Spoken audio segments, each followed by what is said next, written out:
Breaking news. ग्राम आमागढ़ में बस्तर सामाजिक जन विकास समिति द्वारा रंग पंचमी मनाया गया। बाल संरक्षण समिति के खंड समन्वयक श्रीमती तामेश्वरी निषाद ने बताया है कि बस्तर सामाजिक जन विकास समिति जगदलपुर द्वारा संचालित हो रही है।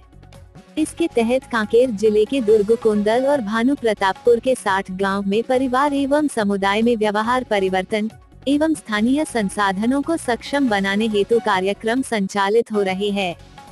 खंड समन्वयक श्रीमती तामेश्वरी निषाद ने कहा कि बाल संरक्षण समिति का मुख्य उद्देश्य बाल विवाह, दहेज प्रथा, भिक्षावृत्ति आदि जघन्य अपराधों को रोकने के लिए कार्यक्रम चलाया जा रहा।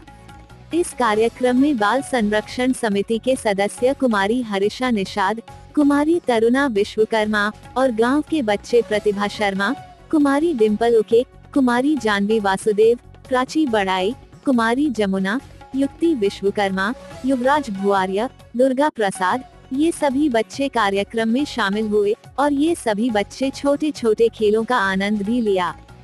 छत्तीसगढ़ और बस्तर के तमाम खबरों पर हमारी नजर, आपकी खबर हमारी कलम। बस्तर के तमाम छोटी बड़ी खबर से हमेशा अपडेट पाने के लिए अभी हमारे बस्तर न्यूज यूट्यूब चैनल को जरूर सब्सक्राइब कीजिए और वीडियो अच्छा लगे तो लाइक और कमेंट जरूर कीजिए।